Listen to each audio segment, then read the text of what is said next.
Welcome to Flavourstudio. டேஸ்டியான spicy chettinadu pepper chicken எப்படி பண்ணுறது அப்படிங்கிறதா இன்றைக்கி நம்ம சேனலில் பார்க்க போகிறோம். ரொம்பவே சுலபம். கண்டிப்பாக வீடியோவை ஸ்கிப் பண்ணாமல் கடைசி வரைக்கும் பாருங்கள். முதல்ல இதுக்கு நான் ஒரு 350 கிராம் அளவில் போன்லெஸ் சிக்கன் எடுத்துகிட்டு இந்த மாதிரி சின்ன சின்ன பீசஸாக கட் பண்ணி எடுத்துக்கிறேன். நம்ம சேனலை ஃபர்ஸ்ட் டைமாக பார்க்குற வியூவர்ஸ்க்கு ஒரு சின்ன ரிக்வெஸ்ட், மறக்காமல் நம்ம சேனலை சப்ஸ்கிரைப் பண்ணிவிட்டு நோட்டிஃபிகேஷன் ஆன் பண்ணி வச்சுக்கோங்க. ஸோ சேனலில் வர அப்டேட்ஸ் எல்லாம் உங்களுக்கு மிஸ் ஆகாமல் உடனுக்குடனே கிடைக்கும். இப்போ இந்த பெப்பர் சிக்கனுக்கு தேவையான பொருட்களை நம்ம ரெடி பண்ணிக்கலாம். இன்றைக்கி இதுக்கு நான் நல்ல ஒரு பெரிய சைஸில் 2 வெங்காயம், பல்லாரி வெங்காயம் எடுத்துகிட்டு கட் பண்ணி எடுத்துக்க போகிறேன்.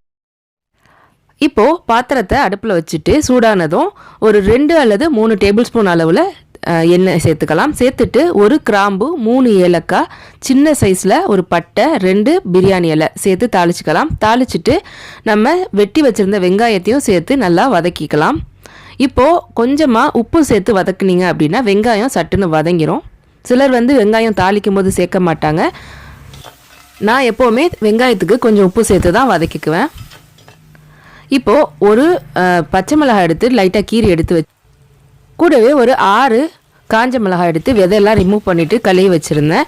நீங்கள் இன்கேஸ் உங்களுக்கு காரம் ஜாஸ்தி வேணும் அப்படின்னா மிளகாயை ஜாஸ்தி கூட சேர்த்துக்கலாம், பிரச்சனை இல்லை. இப்போ இது எல்லாத்தையும் நல்லா வதக்கிட்டு 2 டேபிள் ஸ்பூன் அளவில் ஜிஞ்சர் கார்லிக் பேஸ்ட் சேர்த்து அதையும் நம்ம பச்சை வாசனை போகிற அளவுக்கு வதக்கிக்கலாம்.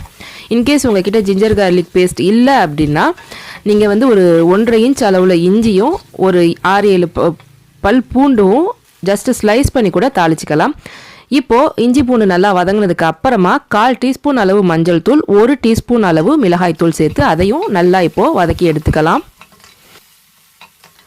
இப்போது நம்ம சேர்த்த இஞ்சி பூண்டு மசாலா எல்லாம் பச்சை வாசனை போனதுக்கு அப்புறமா நம்ம சுத்தம் பண்ணி வச்சுருந்த சிக்கன் துண்டுகளை இதில் சேர்த்து நல்லா கலந்து விட்டுக்கலாம். சிக்கன் துண்டுகள் சேர்த்ததுக்கு அப்புறமா தண்ணி உடனே சேர்க்க வேணாம். கொஞ்ச நேரம் அந்த மசாலா பொருட்கள் சேர்ந்து வேகட்டும். அந்த எண்ணெயிலே வேக போகும்போது ஃப்ளேவர் நல்லாயிருக்கும். சிக்கன் எண்ணெயில் லைட்டாக வெந்ததுக்கு அப்புறமா ஒரு 1/2 கப் அளவில் தண்ணி சேர்த்து நல்லா கலந்து விட்டுட்டு இதை கொதிக்க விட்டுருங்க. நல்லா கொதி வந்ததுக்கு அப்புறமா ஒரு மூடி போட்டு மூடி இதை ஒரு 10லேருந்து 12 நிமிஷம் வேக விட்டுக்கலாம். இப்போ ஒரு 10 நிமிஷத்துக்கு அப்புறமா நீங்கள் ஓப்பன் பண்ணி பார்த்தீங்கன்னா தண்ணியெல்லாம் நல்லா வற்றிட்டு இந்த மாதிரி ஒரு கிரேவி கன்சிஸ்டன்சிக்கு வந்திருக்கும். எண்ணெய்லாம் மிதக்க ஆரம்பிக்குது பாருங்கள். இந்த ஸ்டேஜில் நீங்கள் அடுப்பை ஆஃப் பண்ணிடுங்க.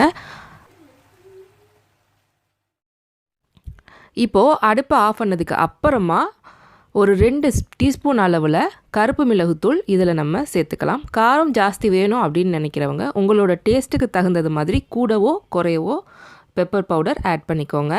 இப்போ இதை நல்லா கலந்து விட்டுட்டு ஒரு 2 கொத்து கருவேப்பிலை கழுவி எடுத்து வச்சுருக்கேன், அதை சேர்த்துக்கலாம். கூடவே ஒரு கைப்பிடி அளவு மல்லித்தலை சேர்த்துக்கலாம்.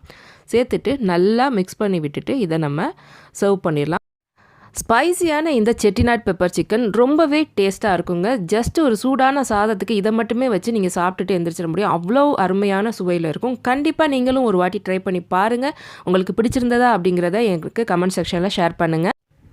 இந்த வீடியோ உங்களுக்கு பிடிச்சிருந்தா மறக்காமல் ஒரு லைக் பண்ணிடுங்க. சீக்கிரமே உங்களை இன்னொரு ஈஸியான ரெசிபியோட நான் சந்திக்கிறேன். அது வரைக்கும் take care, bye bye. Thanks for வாட்சிங்.